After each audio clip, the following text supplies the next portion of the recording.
And this is kind of the It was better than I thought. attorney manager deal, so we're not really scheduled to start. Oh, so they know they're not gonna go on till It 6? was really good. I believe so. Okay, okay. But we can start whenever you want, it's just kind of trying to get back to that unprogrammed time. Right. Okay. And of course, first time we do that, Ian called in sick, so. Yeah. Appreciate that. How to acquire, use, and manage water rights in Colorado. Water rights. That's good. So, technical. And there's nothing fictional. It's like a textbook.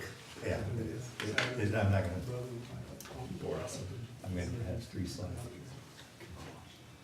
So it's mostly gonna be discussion, because it's not, nothing really confident, because there's no problems. Anything that's on the Probably news. is, remember that lawyers, one of the lawyers that talked to us talked about, she was really pretty negative, very frustrated. Probably needs some changes in how we acquire water in Colorado. Oh, yeah. So the system's 106 miles there. We did the letter of intent and all that, now it's just a matter of, I read a novel, terrorists blew up Glen Canyon Dam, yeah, so we then can. the aftermath of that, Yeah, so, you know, and downstream. And, You just read it kind of for fun. well, I was working with practice on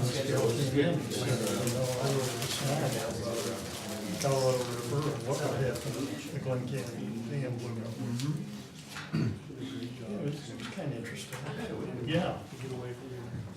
Wow. There's so much infrastructure like that. I just thought if I was a terrorist, if I really wanted to disrupt the United States, I'd do that. Blow up a power station or. shut down. Because I think the public is really smart. Yeah, like you said, the research on run on supplies and stores are gonna be empty. Another 8.something billion. I mean, if you shut down electricity for 48 hours, you got a real problem. Don't worry about that as much as you worry. Our nation, we did. You're not gonna look at We're gonna see what. I did do that. For what? You know, Venezuela's now. a talent pool. It's like, you know what, I've been working in that. Let's see what it'll do. You know, this is what I want. Marginally. You know, I'm nervous. So I'm surprised to hear. Yeah, but they've been building up, like, it wasn't just all of a sudden out of the blue. You know, Functioning society is, do that. So but here's- very little rule of law. uh, Did you guys see Reagan? He was on He has the 33 contractors. news Yes, and I think she was- Saturday or Sunday morning. Watson from the water. Oh, would they? Yeah. He is so sharp. I like that guy, just in his demeanor. Yeah. They were interviewing him about, they cut it up and you could tell there's like,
Tabor required them to go back. Because they were able Right. to, well, because of the way they were able to bring stuff in together, and then they're doing so many pieces of it at one time, there's a savings of costs, right? To say, hey, while you're looking at that, let's look at this and let's do That was the big thing this. with 402, right? Yeah. Like, if they didn't do it like at the same time as something else, it was gonna cost a little bit. Yeah. Is Kathy still But you put it for Yes, every, yeah. Change your lifestyle, right? I don't know. but you're right, it's when that- probably 25 million. that How they changes, choose? Who or- chooses? Just CDOT or the governor? It's a lot. He doesn't appoint Then those. you're down below, so we can't see. So you heard much about it? You're the Tabor master, David. Somebody doesn't make, Really? she's been on ever since Everything that I've there been is. around. Yeah. For 10 years. Yeah, it's wild. So you must have a lifetime unless you want to leave. Unless you want to leave. Or unless somebody says something. Somebody really raised it. There's a part three and it's a full bowl. So you got That's all a, headline maybe from Jitsu. I read a little bit this morning. Maybe But you know, it's when you really do it, you don't really get the whole story. It doesn't matter. Our bill is just You work put with a referendum 160, on 185 here. Yeah, that's It goes down in this bowl and just spins around. And every ball I hit was It's a constitution. David, doesn't Tabor require that they come back to the citizens and reporters for? It requires a There's a refund. bell up there. So I think with the year that you're talking about, they were trying to approve to do something other than a refund. That's okay. Yeah, so the I just default, remember them coming back. the default Oh, is you played the you get a man. refund. It must have failed and that's why it still came back to the budget. You got $7, you got like 3. I haven't got anything. When you have 5 people in your family, I got 35 bucks, I got 35 bucks. We went out to dinner on the marijuana people. It was a hospital provider fee too. Yeah, that was, Back then, they satisfied, created an enterprise. The thing about Tabor Mile is like, There was something about the hospital provider fee that it's coming back up for we all the hit. appellate court in Colorado says that it's legit or something, that they can charge a hospital provider fee You or. know, we saw it. is it a tax or not? Is that what it That's says? the question, is it a tax? Yeah, and it's like, well, this is silly. It's kind of strange, if you want a bill that creates a hospital provider fee in Colorado, My it cousin says did a pursuant horrible to, job. it cites the federal law, it cites the Affordable Care Act. You know, it It says doesn't pursuant reward to this section of the Affordable Care Care Act, we're establishing this provider fee. And if you look at the Affordable Care Act, that section says any state may impose a tax on its citizens in order to fund the expanded powers. It says tax, it's only authorized the state to pay. Hit the hole. And yet, of course, we argue it's a fee, it's not a tax.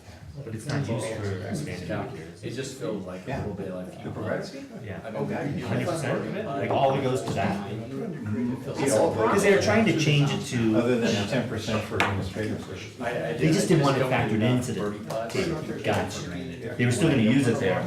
So they created an enterprise fund, just like our water fund, which pulls it out of the general fund calculation. The only difference is an enterprise can't be funded more than 10% other sources. Not sure the way up to Who's that? Can't be more than 10%. Yeah.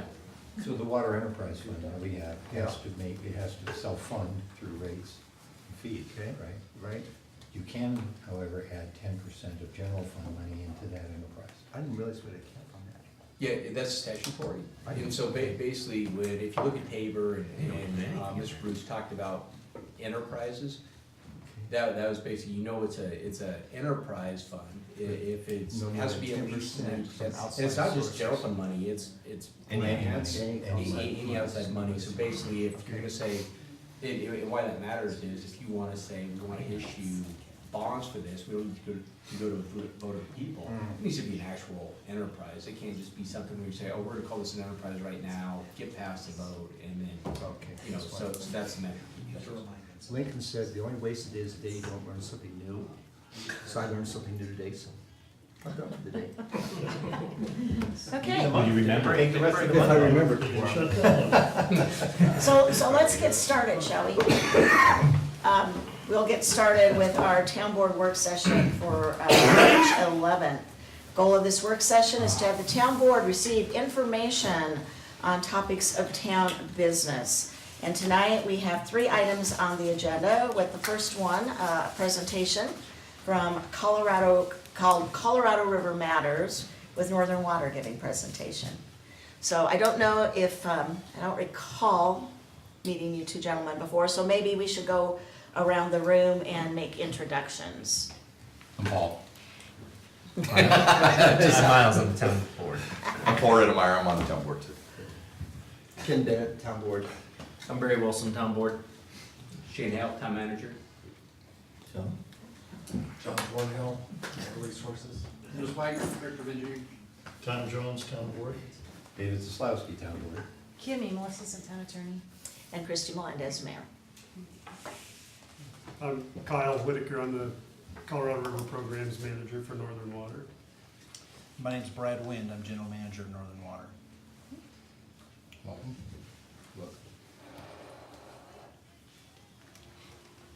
Madam Mayor, you want us to? Go ahead, yes, please, get started, yes. Well, I'll just say a couple things. Thanks for the opportunity to be here. We enjoyed coming to visit with your water board as well, and I guess that was a couple weeks ago. It seems we can kind of break this up into two pieces. One relates to uncertainty and the hydrology that we're seeing in the Upper Colorado River watershed. Uncertainty and where that might be taking us or dragging us perhaps. And Kyle will go into some detail about that, and then I'll follow up with how then that relates to some uncertainty with policy or lack of policy when we get into these situations in which there is fear of a compact call on the Colorado River, which is something we've not seen before, and want to be prepared to react in a good manner if in fact it ever came about. So I'll turn over to Kyle to talk more about the water numbers. Thanks, and John was kind enough to let me send a new presentation today. The presentation is just like what you guys have, it was in your packet. But I did update some of the charts because last Friday, the Bureau of Reclamation updated all the projections for based on snowpack and inflows to Lake Powell. So same graphics, just new numbers on a couple of Is them. it better or worse? It's much better, Okay. and that's why I wanted it, because I knew that the March forecast was gonna be a lot better than February, because we had a really good February for snowpack throughout the basin.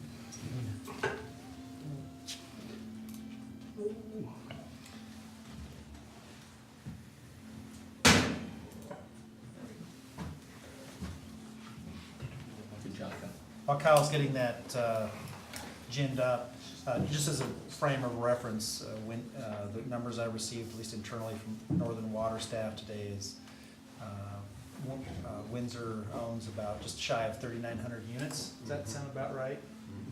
3,900 units, so just for reference, a unit delivers on average about 0.72 acre feet per year. You know, it can be up, it can be an entire acre foot per unit in extremely dry years. It's a little counterintuitive. Our board tends to set higher quotas when we have drier years in the Front Range with the whole intention of marrying up the native supply plus the supplemental CBT to provide really a full supply. And then on wetter years, our board historically has set lower quotas, but on average it's about 0.72 acre foot per acre foot for a little shy of 3,900 units in which Windsor owns. So Brad, what's the firm yield for a unit then? Like what's absolute minimum? 0.5. 0.5. Yep. 0.5 acre feet per unit of ownership would be considered a firm yield by many. Okay. Thank you. And just, we own 5,800 units, because we also own North Bidder shares. Oh, thank you. I just had your CBT there. Okay. What's the other ones? Our North Bidder Ditch. irrigation shares, I think we own over 480 something of those, which each one of those comes with 4 units of CBT. So multiply that out times 4 and add that to our 3,900 or so. So first, a little bit of history, and I apologize, I'll try to not turn around to speak, but this is an undepleted flow of the Colorado River at Lee Ferry. Lee's Ferry is the point, it's right below Lake Powell, just below the dam at Lake Powell. It's the compliance point for the Colorado River Compact, and this is the long-term flow of the Colorado River. And you can see there the individual green bars are each individual year. significant variation, with the red line being a 10-year rolling average and the blue line being the long-term. And you can see the long-term average is just shy of 15 million acre feet. Just to give you a little background. This period, as you can see, this is when the Colorado River Compact was being negotiated and eventually completed in 1922. Sorry, Kyle, Yep, what is undepleted? undepleted, great question, means the natural flow without any impacts from man. Whether it be irrigation, domestic, municipal use. This is what would be the flow of the Colorado River before we started diverting it and using it. Is that really possible to measure, really, or is that an engineered calculation? It's a measured of what's there plus an assumed engineered number of what was consumed upstream. Yeah. So, as you can see, during the times of compact negotiations, they felt, the negotiators of the compact, that there was somewhere in the 17, maybe 18 million acre feet of flow in the Colorado River. Fast forward to more current times, and you can see Mother Nature has dealt us more in the neighborhood of 13 million acre feet per year above Lake Powell, above. So during compact negotiations, you could say it's flawed, but really they were dealing with the data they had at the time, and ultimately hydrology shows, at least for the last 20 or so years, that it's been significantly below that. But you can see mid-80s, this is very high flow times, and for those of you that were here in the mid-80s, it was snowpack was great. 83, 84 were big years on the west slope. So Colorado River Compact, this is just a really high level, broad brush, but so what they did, said the basin they thought would produce at least 15 million acre feet. Upper basin states of Colorado, New Mexico, Wyoming, and Utah would get half, and the lower basin states of California, Nevada, and Arizona would get half. So if you assume that, 7.5 million acre feet for the upper basin, 7.5 million acre feet per year for the lower basin, there's a provision in there that says in some excess can also go to the lower basin. And excess could also go to Mexico. And so they truly felt at the time there was more than 15 million available. And so fast forward real quick, 1948, the upper Colorado River Compact divided up the 7.5 million acre feet that the upper basin states got by the compact and divvied it up amongst those four. So with that, Colorado got 51.75% of that. And as you can see on this, in that second column there, under a full supply, an assumed 7.5 million, Colorado would get about 3.8 million acre foot of depletions per year of Colorado River water. 2007, part of the Animas La Plata project in southwest Colorado, they did what's called a hydrologic determination of what the Colorado River produced at the time. And they found, after all the deliveries to the lower basin states, that the upper basin states could reliably get about 6 million acre feet. So if you go off that, 6 million acre feet for the upper basin states, Colorado with their 51.75% would get roughly 6 million acre feet. Or 3 million of that 6 million acre feet. Our current use in Colorado is estimated, it is assumed, it is a engineered number of about 2.6 million acre feet per year. So we are by far under the 3.8 million if the full 7.5 million was available, and we're still under the 3 million that came out of the more recent view of the hydrology on the river. So with that, I just roughly 2.5 million, and I'll talk a little more about that later, but 2.5 million is about what Colorado's using currently. Now, you had Arizona, Arizona's a lower basin state, I thought. Yes. You have them in both charts. Yeah, so there is, and I don't have the map, there is a little sliver of northern Arizona that is tributary to the Colorado River above Lake Powell. It's the northern area of Kayenta, if you're familiar with most of it's on the Navajo reservation, but that small portion of Arizona is in the upper basin. And they just got a flat 50,000 acre feet per year. Oh, I see, so that's just a portion for their upper basin portion. I see. Yeah, When I read your footnote, I thought it was something because we used land around Leaf Area, I thought they just got another 50,000, so. they get that little piece of upper basin water. 50,000 acre feet's not a little piece. Yeah, I Take it. they don't use all of it currently there. Lower basin states, Arizona, California, Nevada, I just threw this in just because I think it's kind of interest to most people. This is how their 7.5 was divided up. California got the lion's share at 4.4 million acre feet per year. As you can see, their diversions last year exceeded all of their allocations, but with the lower basin states, their return flows are not counted against their compact entitlement. It's just their consumption. So they diverted, for example, California diverted almost 4.6 million, but that last column there, they only consumed about 4.2 million. Their return flows make it back to the river.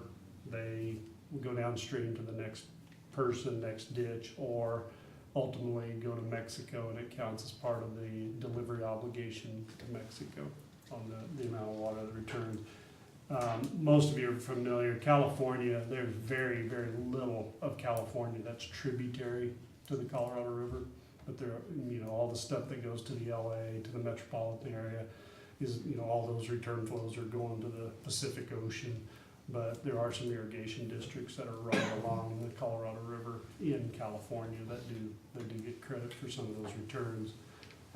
Nevada, which is primarily their water use of the Colorado, is in Las Vegas. They get almost every bit of theirs returns back to Lake Mead. They pump out new, so they basically get to reuse and reuse their amount until they hit that true depletion number. Threw this in just because I think you'll probably, if you haven't already heard the word structural deficit, you will definitely hear it going forward. It's going to be probably one of the biggest topics coming up over the next few years. Basically what it is, if there's more going out than there is coming in, and it's generally regarding Lake Mead, the lower reservoir in the basin, where the lower basin states, California, Arizona, and Nevada, they order water out of Lake Mead. Their reservoir sits above all their demands. In our situation, the upper basin states, our reservoir sits below all our demands, but it acts as our savings account. Structural deficit, talking about Lake Mead. So if you take, and I'll get into more of this, but if Lake Powell releases 8.23 million per year, headed towards Lake Mead. There's tributaries in between Lake Mead and Lake Powell, roughly 750,000 acre feet. So the inflows into Powell roughly are going to be 9 million per year. If you take the 7.5 million that goes to the lower basin states that they're allowed to consume, the Mexico obligation is 1.5 million acre feet per year to get to 9 million acre feet. 0.6 million acre feet, and I know us in Colorado don't necessarily view it this way, but the deliveries of the water that it takes to release from Lake Mead to get down the river to wherever the diversion is, that does not count against anybody's allocation. So the transit losses, the evaporation that occur as it's being delivered from Lake Mead down to whatever point on the river where they divert it, that is just losses. But it averages about 600,000 acre feet per year. So you add that in, and then you add the evap from Lake Mead, which is about another 600,000. You end up with 10.2 million acre feet per year coming out of Lake Mead. You have 9 million coming in. And you end up with this, what has been termed the structural deficit, that Lake Mead is going to continue to drop until this gets addressed. Why it hasn't been a big issue historically is the releases from Powell. There's been extra water. The upper basin has not been using all theirs. Hydrology has provided more. There's extra water than this 8.23 released from Lake Powell. And it's covered up this, what's called the structural deficit by releases from Powell. And but over the How last. many years has that been occurring? Like a multitude of years? The overuse or the excess use has been occurring for a long, long time. And they are just now looking at trying to address it finally. Yeah. I mean, it's a little more complicated than I'm making it out, but yeah, they've been using in excess. We've been releasing extra to them because there was extra in Lake Powell. And so it hasn't been necessarily a bad thing, but the system worked until the point where there wasn't extra water in Lake Powell. And now it's just, Lake Mead is just dropping. Kyle, when you say extra, you're saying, if I remember your graphs earlier, the compact requires the upper basin to deliver 7.5 Yes. million acre feet to the lower basin. So even if they're delivering 8.23, that amount is still above what's required under the compact. Yes, but no. So 7.5, and I'll say this definitively, but it's far from that. So 7.5 is what the lower basin is allowed to deplete from the river. The Mexican treaty allowed 1.5 million acre feet per year of use in Mexico.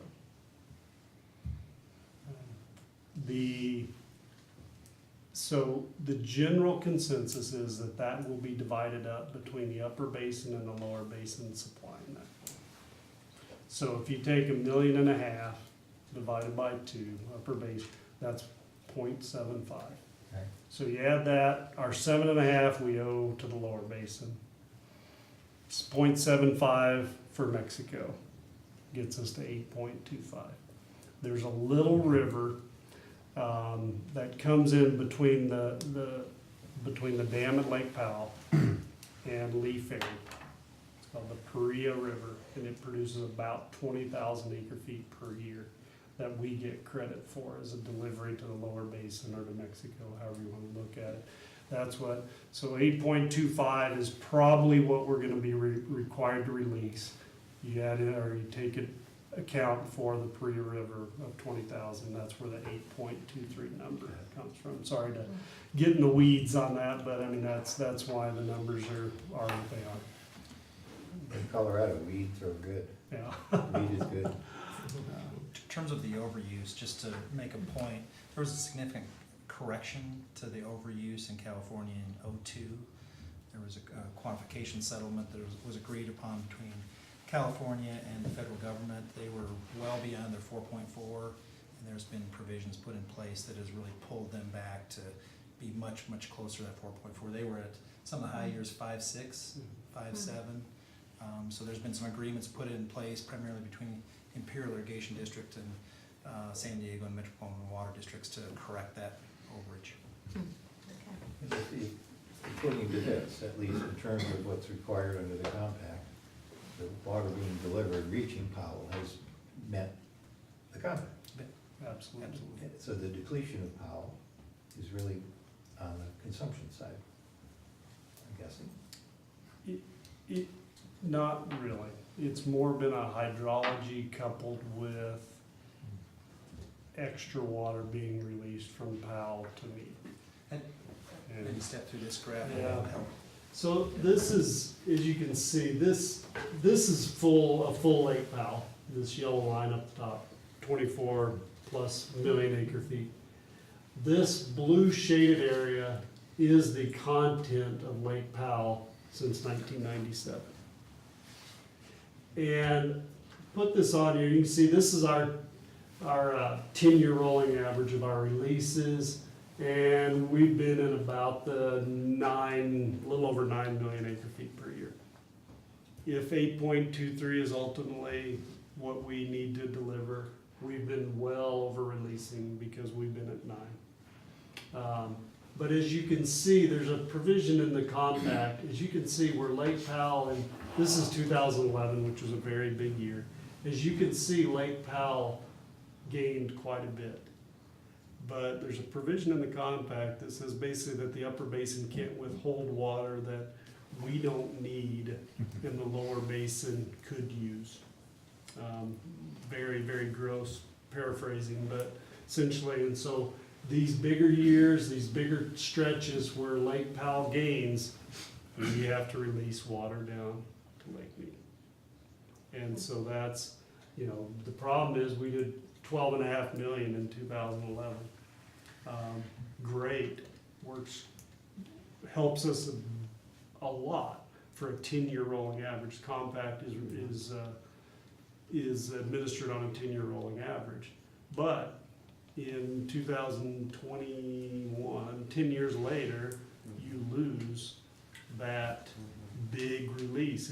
It's gone. You get no credit for it, you get no, And so with the 10-year rolling average, as you move past the big years, they drop off and you factor in the next. So, but I mean, that's kind of been the, you can see back in the late 90s, gosh, Powell was basically full and there was water ran down to Mead to cover the structural deficit, to cover the overuse, to cover, and it truly did bury it because there was extra water in the system. I throw this in here. This is, so 2007, there was what's called the 2007 interim guidelines.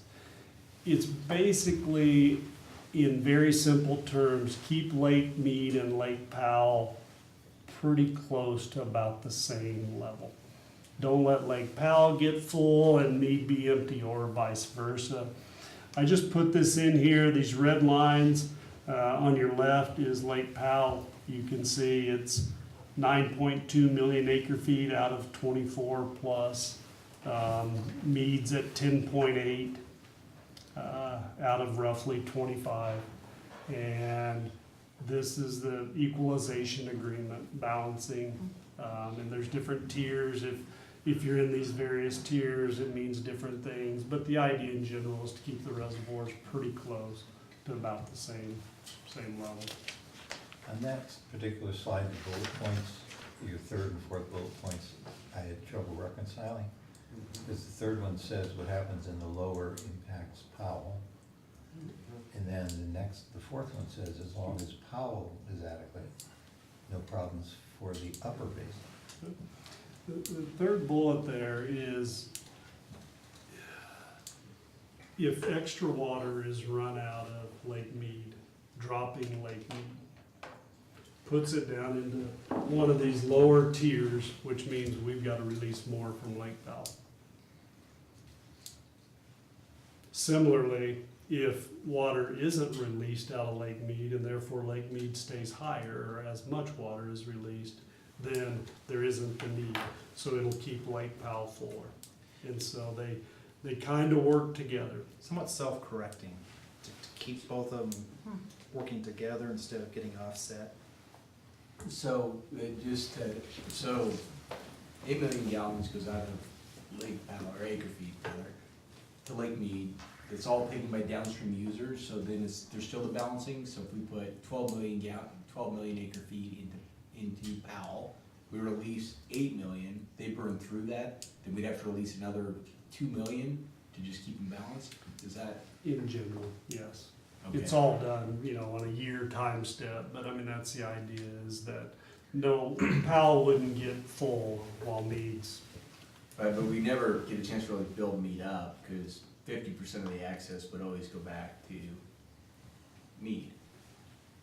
right? Yes, it's gonna take a series of very big years to get Powell close to full. And as Powell gets close to full, Meade would have to be trending that way as well. Who actually controls the outflows and releases that? The Bureau of Reclamation, they are the water master for the lower basin states.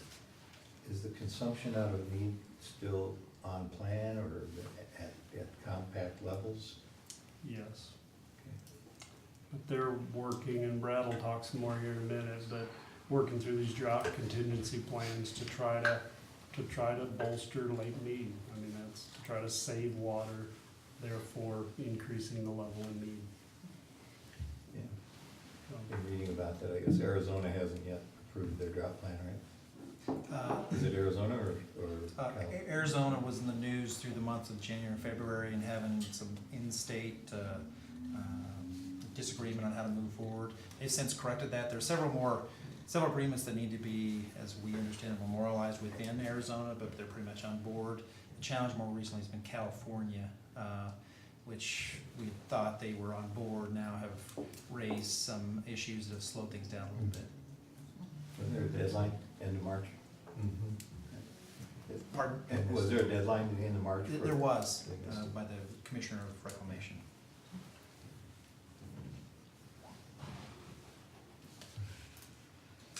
I won't go through all these, but I just put it in here for you guys to see. This teacup diagrams, basically just kind of showing what the buckets are. The shaded portion is how much water's in them. As you can see, the big buckets, Powell and Meade, are, they're roughly 40% full. Flaming Gorge, very full. Blue Mesa, not very full. And they're, those are all the big system reservoirs, and the hope is that Blue Mesa will fill this year. And we'll go into this pretty well, and Powell will catch a fair amount. This is the latest, as you can see. I guess I'll point you to first the last blue bar there on the right. That was last year. One of the worst years in the Powell, about 4.6 million acre feet came in. And Yeah, on the previous slide, Lake Powell, Lake Mead, what's the critical drop point? Like Powell's at 40%, Mead's at 39. They get so low they can't turn the hydros, right? yeah, What's the lowest percentage we can survive on? Powell's about 4 million acre feet. Okay. But you're at 35 Right. right now. 30. I mean, if they get that, Powell gets down to 20%. What's the doomsday scenario here? Yeah, Lake Powell was at about 9.3 million, I think, or 9.8 million acre feet right now. Okay, The problem is about 4 million acre feet at that level. The Bureau talks, so we got, it was about half of what they got yet before About we get 88 into feet. not being able to. There's the intake valves, right? And there's the hydroelectric. So is that off of Powell or Mead? That's probably Powell you're referencing. So, Okay, it's off of Powell. this last calculation that I saw, if Powell were to drop by 88 feet, you've run into two problems. One is power generation You're right, becomes not possible. like 20-some million people, electricity. Perhaps we get concerned, the power generation revenues fund, at least closer to home and important to Northern Water, is they fund in great part a recovery program for some endangered species on the Upper Colorado River. They fund that entire program, and that program is very important for Northern Water to keep Yeah, operating. So it's that piece, and there's fears that hydraulically, when you get the reservoir that low, you physically can't get out 7.5 million acre feet in a Right. given year, so then you're not in compliance. Not because, the gate's wide open, but there's not enough head pressure to drive that water out of the dam. so if it drops another, what'd you say, if it drops another 80 feet? Yeah, it's- 88 feet, somewhere in there. so Okay. this is, So about another 10% So we're at elevation 3571 Okay. currently. This is the minimum power generation, is believed to be at 3490. Okay. So 81 vertical feet as of today, Okay. So we which got- represents about from 9.2 down to about 4 million. So about 5.2 million acre feet of water. So pretty serious, but not panic stage. Okay. We got low reserve there yet. So this, On the Okay. couple- earlier slide on Blue Mesa with being at 30%. What is Blue Mesa's role or doesn't have a role in this, flow? I mean, So, so Blue Mesa, Flaming Gorge, and Navajo reservoirs, if you guys are familiar. Where's Flaming Navajo? Gorge In Utah. Navajo's on the San Juan, just in New Mexico. Actually, a little piece of it when it's full is in Colorado, but southwest part of the state. Pagosa Springs, southwest of Pagosa, Ignacio area. Those three are part of what are called the CRISP, Colorado River Storage Project Act initial units. Those are the upstream units. I know Brad's gonna touch a little more on this, but they're all part of the system in that they can be released, water from those reservoirs could be run to PAL to keep us above power generation or keep, Flaming Gorge is by far, I think Blue Mesa's about 1 million acre feet, and they're on here, but, Flaming Gorge is 3.7 million acre feet. So large reservoirs, large buckets. Think of them as being a much, much smaller reservoirs that can support the objective of POW, kind of a subset of POW. Typically, we talk about just POW, but really it does in fact include these other smaller reservoirs. So there's no side effect to Blue Mesa being at 30%? I mean, if it were depleted, I mean, if it went to zero, if there's no power being generated, there's no other, is it an ag source for Colorado? Yes. Yeah, there'd be impacts here at home for sure. Ton of power generation, and it's a series of 3 dams, Aspinall unit. There's Blue Mesa, which is the big reservoir, but there's also 2 other power generation dams, Morrow Point and Crystal.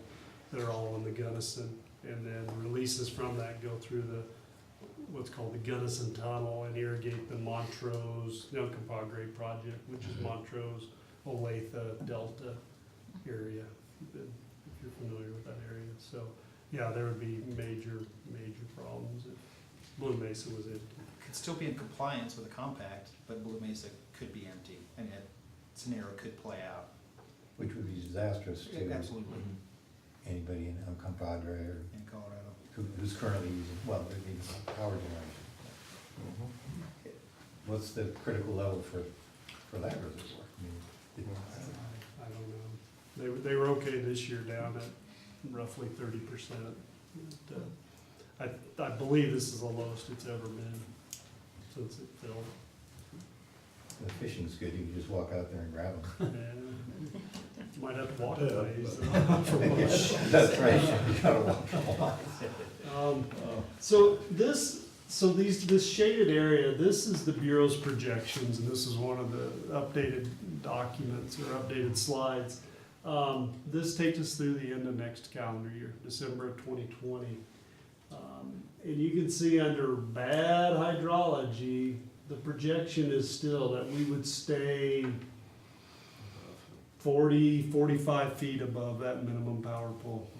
If things are good, as they could be, we may be significantly above where we're at today, worst case.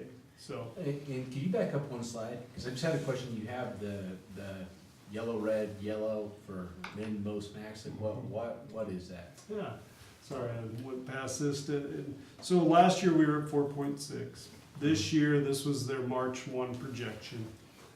They've projected right at 10.38 million acre feet would be the most probable inflow to PAL based on current snowpack, a number of traces of different weather patterns for the rest of the winter here, rest of the snowfall season, that the inflows to PAL would be 10.4. So this is a slide that just got a lot better based on the March deal? Because I see your red is a lot closer to the top than ours is. Yeah, and I was just telling Brad, this was updated March 1 to about 10.4 million acre feet.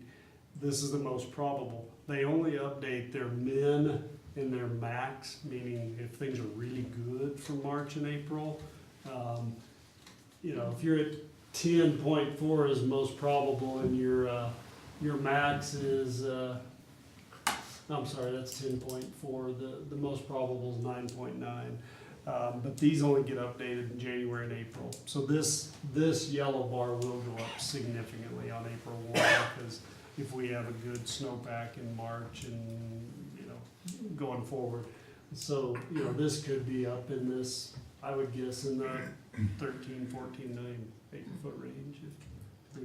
And so what's the other variables? Is it just how much moisture is in the snow, or what else is playing into that? Upstream unfilled reservoir capacity, Uh-huh. soil moisture, you know, a variety of things they factor the model in and try to come up with what they think is gonna come into Powell this coming year.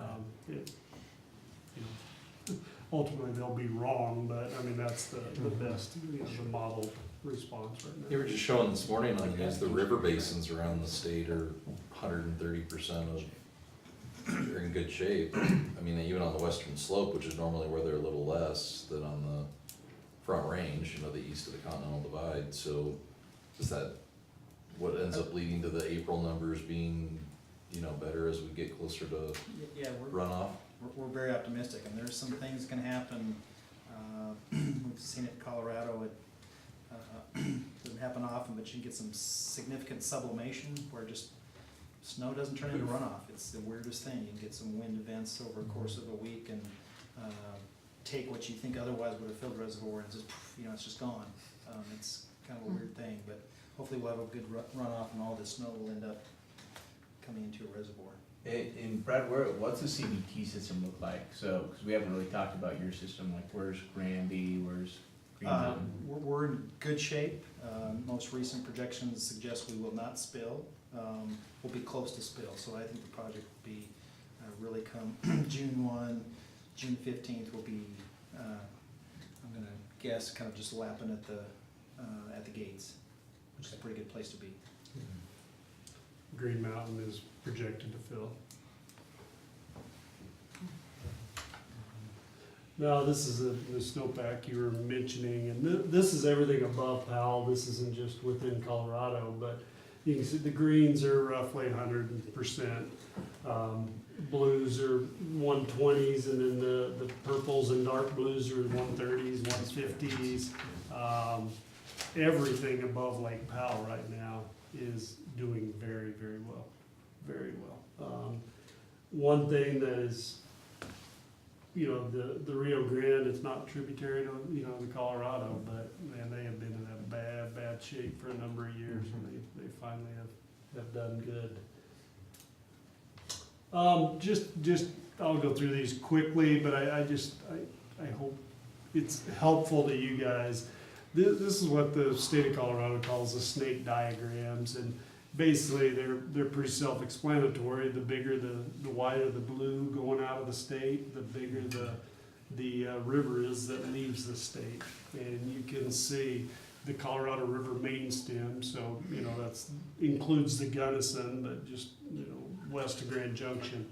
On average, 4.4 million acre feet per year just from the Colorado main stem. You throw in the Yampa, the White, Dolores, and then the San Juan and the Tribs in the southwest. It's a lot of water.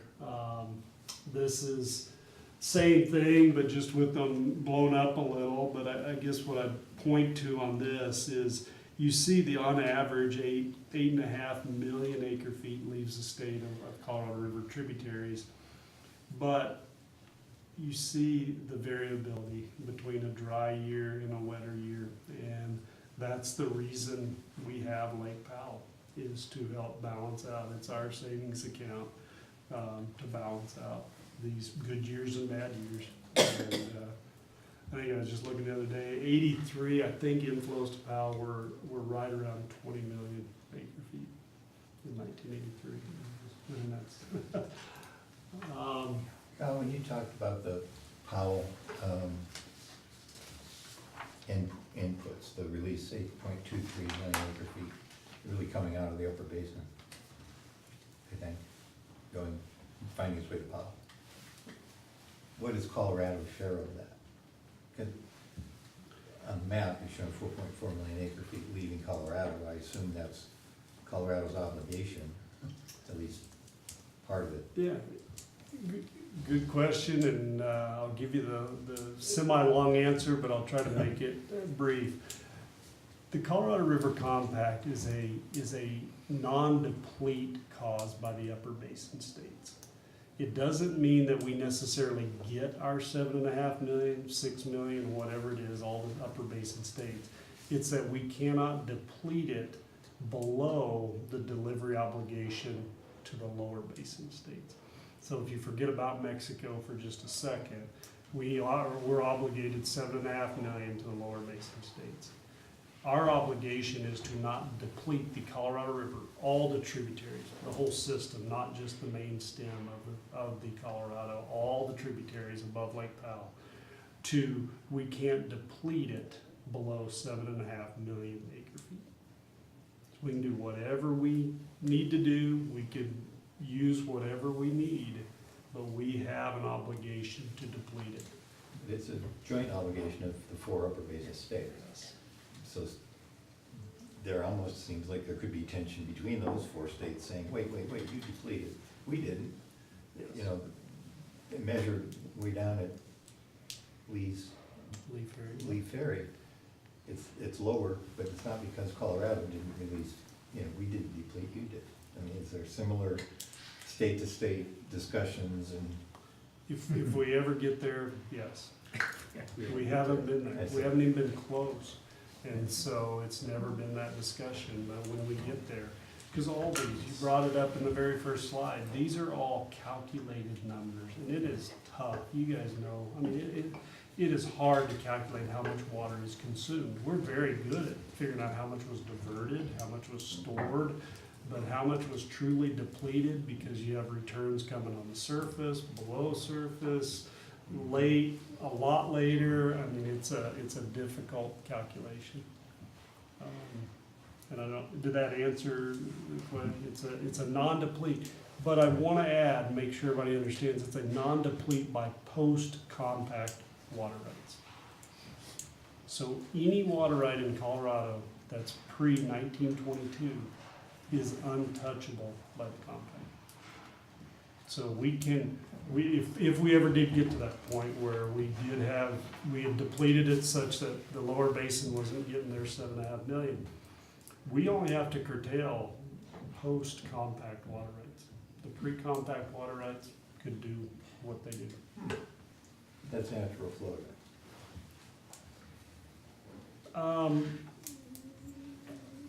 Yeah, they just weren't factored into the compact. So a West Slope irrigation right that's 1890, they're untouchable by the compact. Well, and so, obviously, like in winter, in a lot of places in the Front Range, we talk about like CBT units, and that's what we're dealing with. You're on the West Slope, you're like, we own this ditch, and we own this ditch, and we own this ditch, and you're literally looking at the years, and you have those conversations. We've got 4.2 CFS, it's pre-compact water, it's untouchable, and you talk about it more in northern terms. You're not buying units, you're actually, have ditches with people's names on them and the year they were appropriated. So and I think that's mostly the West Slope. Anywhere I've worked, it's been like that. South Platte's similar, but with the ditches and various water rights, but that's the underlying water right. The CBT water right and the Windy Gap water right are post-compact. Bottom line, we're dealing with a finite resource. I mean, we can divide it up between 3 of us or 100 of us, and I mean, we're gonna have to learn to live with what's available. Lastly, so if you'll go back and tie this all together, Colorado's using roughly 2.5 million acre feet of Colorado River water in Colorado. Estimates are that pre-compact is about 1.1 or 1.2 million acre feet, somewhere in that. So for easy round numbers, let's just say half of Colorado's depletions from the Colorado River are pre-compact. So our post-compact depletions are 1.2, 1.3 million. This is, I hope, maybe educational to some. These are all the trans-mountain diversions of Colorado River water. There's 25 of them that come through the Continental Divide, from the Colorado River or tributaries to either the Rio Grande, the Arkansas, or the South Platte basins. As you can see, right at 500,000 acre feet is the amount of Colorado River water that comes across the Continental Divide and is used in Colorado. There's another roughly 100,000, the San Juan Chama, it's that arrow on the bottom, it's diverted in Colorado, but all the use is in New Mexico. It goes into the Rio Grande and Albuquerque area. So, post-compact depletions, about 1.2, 1.3 million, 500,000 of that is trans-mountain diversions. So, and almost every bit of that is post-compact. The only one that's not is the Grand River Ditch, which you guys are familiar up in Rocky Mountain National Park. It comes into the Poudre water supply and storage. So, that's just to give you an idea, and that's why Northern is obviously very interested in it. Because of that 500,000 that comes across in trans-mountain diversions, Adams Tunnel, roughly 230,000 of that. So almost half of the trans-mountain water is CBT and Windy Gap diversions. I don't know how much we've untouched or if we've lost you guys. What's, what are time constraints? I want to be Well, respectful. we upstairs at 7. 7. Yeah. At 7? Okay. And that's an hour off. How much- Oh, yeah, thank you. Oh, I'm sorry. nice. Yeah. At Oh 6:45. my, okay, we apologize. No, good guy. Let's see, so all of this uncertainty in terms of hydrology has set a lot of things in motion, kind of policy related, politically related, and let me just touch on just a few things. So we heard from the commissioner, well, as Kyle shared with you, reclamation calls the shots. A lot of the projects, particularly in the lower basin, those are all projects built by reclamation, and the commissioner and the secretary of interior have significant authority under the compact to do what needs to be done if people can't agree on what's best. So all this uncertainty has led to the commissioner sharing with water users in December her expectation that we need a drought contingency plan. We need to start dealing with some of these issues and some of this uncertainty. People were on board with that, the lower basin. And that means some federal legislation. It's pretty simple legislation. It's not that many sentences, but as many of you may know, trying to get that through Congress is a little bit of a challenge. So she laid out her expectation. The lower basin generally is on board because there's some things they would like to see in some federal legislation that allows them a little bit more creativity in how they use water supplies from Meade. They've had programs down there in which they can conserve water, park it in Meade, and then call on that water at a later time. Some of that falls apart when Meade gets too low, so they want some tweaks.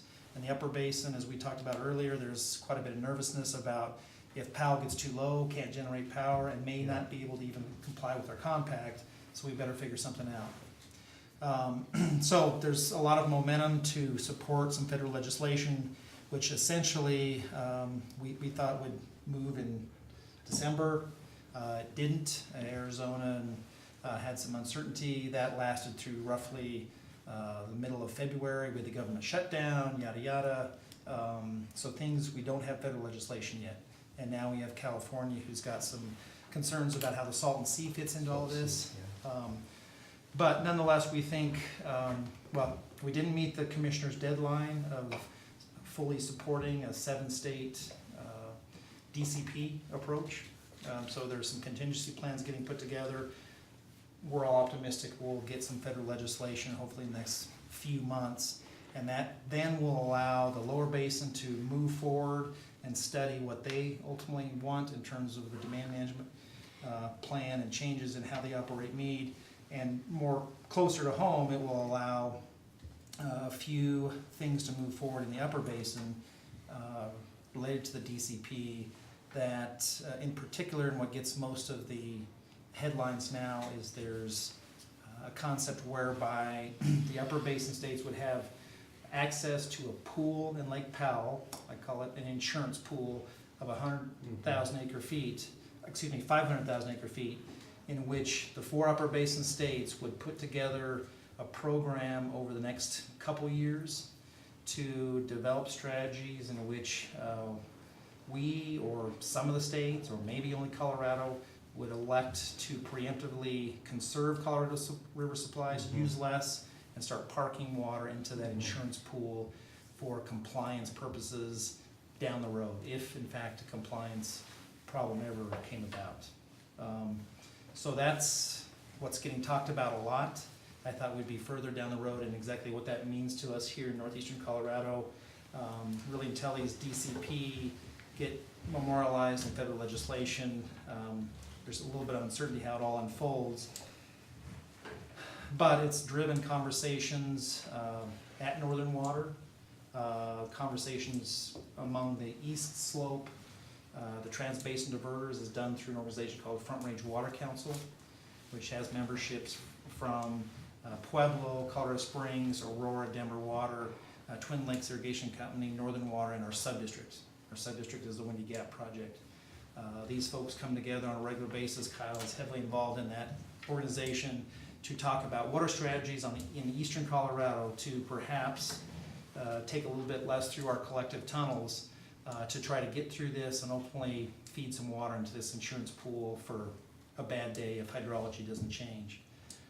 So those conversations are taking place. We're heavily involved in those. At the same time, the lead agency for these Colorado River matters, interstate, is the Colorado Water Conservation Board. They rolled out at their last meeting 7 different working groups to not yet build a demand management program, but start studying the elements of what would be the components of a program. And I would imagine that'll go on for a year to better define what's workable, what's the west slope comfortable with, what's the east slope comfortable with. As you can imagine, there's some tension there. If you want to dive into this a little bit deeper, there's a great policy paper that CWCB staff put together. It's on their website. It's their policy statement related to both the DCPs and the demand management plan or programs. And the theme throughout is that Coloradoans, Colorado water users, would put together a program that's voluntary, compensated, and temporary. So you'll hear that as you listen about this, particularly from the West Slope. Those are the 3 criteria that the West Slope wants. They don't want this to go on forever. Any acre foot in which is elected to not be used shall be compensated for and voluntary in nature. So our board has taken the view that we feel we need to be part of the solution. And in so doing, we'll start thinking about, as the state rolls out their concepts, we'll be working at Northern Water and with our water users, John and Dennis, as to kind of what's workable. If our board perhaps in the future would allocate slightly less water, how should they do that? What kind of flexibility should we allow if we were to do that, that I guess makes the impact less impactful to water users, and ideally over a few years, that we're not putting something into place that is permanent in nature. So that's a lot on the policy front. Brian, I guess, because what it sounds like, when you talk about parking water into this 500,000 acre feet of storage, if you will, comes from reduced demand. That's And exactly Reduced right. what? reduced demand, consumption, and that's either gonna be voluntary, but in your case, if you just say, oops, it's 0.6 this year, That's what. you know, it's not voluntary. I mean, you do have, you control that lever. And it sounded like you said that is an option for you to reduce the allocation. That is an option, and that might be the only option. Again, I come back to, yes, it's voluntary, but thus far, our board has given a pretty strong signal that we need to be part of the solution, and that means contributing in some fashion. If there's a program that's structured and implemented, that we feel a need to help solve the solution, which takes water. So I think the idea of the insurance pool is a great idea. For a local community, it sounds like it'd be very wise for local communities to be working on plans for storage. Because if there is a reduction of allocation. Well, perhaps, I think we'll roll this out in a way that, well, fortunately, the CBT project is really set up in a way, and how it's been allocated to water users. There's a lot of latitude already in how Right. different allottees can move and transfer water on a seasonal basis. I'm not suggesting this is painless, but Right. I think we've got a good flexible structure in place that if the board was to allocate less to supply some to this other effort, that we've got some programs where some water users may elect to take compensation and use less, but in so doing, they might allow for transfers to some who don't have that latitude. That's how I see it playing out. So I think we've got a good structure that would allow some flexibility in getting through this, and hopefully it's for a year And or our two. water resource person, I know John he's in tune to that. And I don't know, you're putting together some kind of a plan, right? If that ever were to happen, we've got a plan in place, or you've got the plan in place that you're gonna have to come back before this board at some point and say, here's what the actions, the steps we need to take, to handle. I think the latter, and I think a lot of these things are strategies we talked to the board about. You know, that the town does need our own storage. We could work on different water leasing agreements with other Sharing local with other governments. And I was even thinking, Brad, that, I know a lot of years, we have the 10% carryover. Right now, the town's in a position where we don't necessarily use all of our carryover. So I just wonder if some of that could go to the pool too.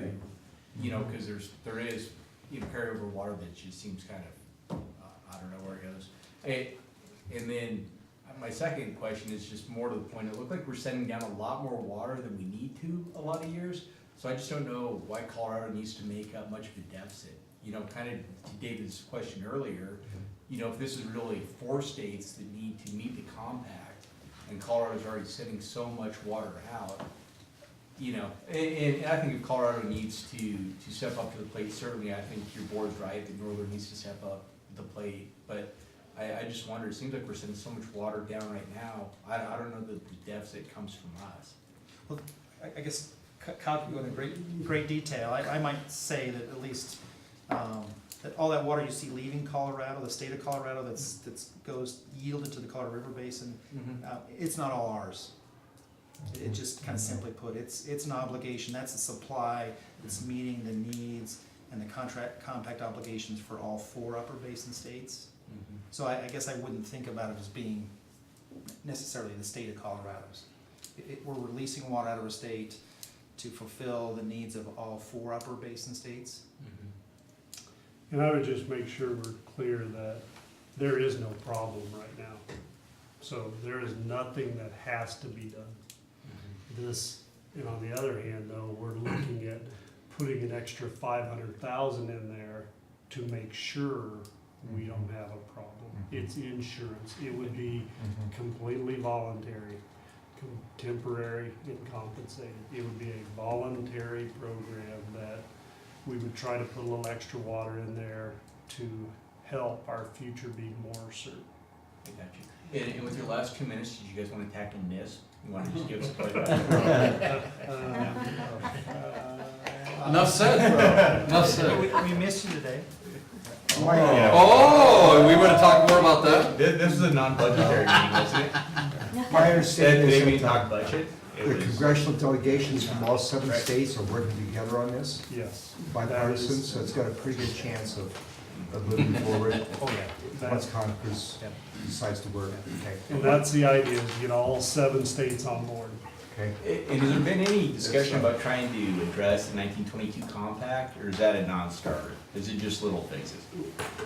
That's a non-starter, but these 2007 guidelines, they expire in 2026. We are to begin renegotiating them next year. There will be changes. So I think especially, you know, because I did a paper in undergrad about the Colorado River Storage Compact. Yeah. So 20 years ago, I was saying the same things you're saying. Geez, it was really wet years when we did these measurements. You know, Los Angeles already had 1 million people. They, you know, so it's the same issue it's always been. So if we know the It's just hydrology expanded was right. now. It's a Right. big, it's bigger, Bigger right? The issue. numbers are bigger. Yeah. But I think the hydrology though, and again, I think going back and saying there is no 15 million acre feet of water, you know, I think just start back to the hydrology. I don't know if that's possible or not, because again, like the mayor just said, I mean, in 40 years, what happens? And we all need all of it. Reading through it, they basically, in the original compact negotiations, they looked in Nevada and said, man, no one's ever gonna use water here. And that's why Nevada got such a little, Las Vegas was about 2,000 people at that point. Well, thank you for the information. you. Before we break to go upstairs about the zero emission vehicle resolutions, I do want to let you know that the MPO and Well County do plan to seek party status to go to represent. And Well County has agreed to allow the MPO to use their attorney for us to apply for that party status in order to testify with those concerns that you saw in the email there. Because, yeah, we really need to, I think, there's a lot of, especially, I think, a lot of the smaller municipalities that make, that are on Well County side, you know, are very concerned and plan to pass these resolutions. And my understanding, the resolution doesn't discount zero emission. It says it No, takes it- some time to figure out some of these Phase it in. concerns. There's, Phase it in. there's some concern, yeah, Let's look at some of exactly. the charging stations. It's not saying that they Right. don't, we don't Right. agree or we don't want it, Right. we want more time. And they haven't even done an economic study yet that has been delivered of what the impact is to what they've measured. And the 940,000, I mean, we're at 15,000 today, in 11 years, they want 940,000. I mean, it just seems like you gotta vet this out a little bit better. Well, I feel like I need more time to, that's written, I feel like it's written for a rural, small rural, Will County town, not for the town of Windsor. Well, it's written for it all to be very general, with the concerns that were generally expressed at the MPO from the large group of folks. So it's not really, and it does protect because Windsor's made up, the majority, we have, of Well County, we have a lot of those concerns because of the agriculture base that's Well, here. there's some chicken and egg stuff going on here too, because we've known for some time that fuel tax isn't even coming close to meeting our maintenance and roadway improvement needs. You know, that's. Right, and now they wanna do away And with it so even more. there's gotta be some revision in the whole state of Colorado tax structure, it has to be looked at. Well, and they're not even looking at, but that's the problem, they're not even looking at that. See, I don't know Not in a what- right we way, voting? because you know what else they're planning to do? They're planning to Yeah. let these vehicles Uh-huh. use the HOV lanes for free. See, we So need- there's even I think another it's the break right- for them. It's the right and- direction to move towards zero emission, but we've also got to look at the other Well, you have to factors look at around the this. impact that's Yeah. gonna make, and Yeah. again, that's less dollars coming to transportation, which we already know So we're we've 9 got million the short. tax codes. I won't vote for it as written, I think it's not Right. written towards Windsor, I think we need more analysis and discussion, more than We 1 or need 2 more than minutes. 2 minutes, yeah. right, we need to talk about it. When do we vote on it? Or when were you hoping to? Well, it's just, I mean, I think they're Well, it's not on the agenda. they're testifying in May. Okay, so it's not. Okay. So we can So- talk about it next Well, week. Yeah. But next week, And I- If the board would like, I could put this back on the next work session, because Yeah. we don't I have a think it's an meeting. important issue. And Yeah, that would right. still be before our next board meeting, Right. we would vote, so we Yeah. could just carry it over for a week. And it's nothing, but they think, and I do too, that the more that our folks hear that these, and I'm not sure that we have to spend that much time on it, because it's just letting folks know that we have the There's same some concerns, concerns, right. that we want things to slow down, we want things to be maybe better looked at before they just rush through another something. So that we make sure that we get it right. We don't even have the charging stations aren't even, anywhere near going to be able to accommodate what they're demanding also. Yeah. So there's It's lots a of chicken and problems. egg. Yeah. right direction. Lots of problems. Yeah. I just ordered my Tesla. For your free HOV lanes. I'm doing my part too.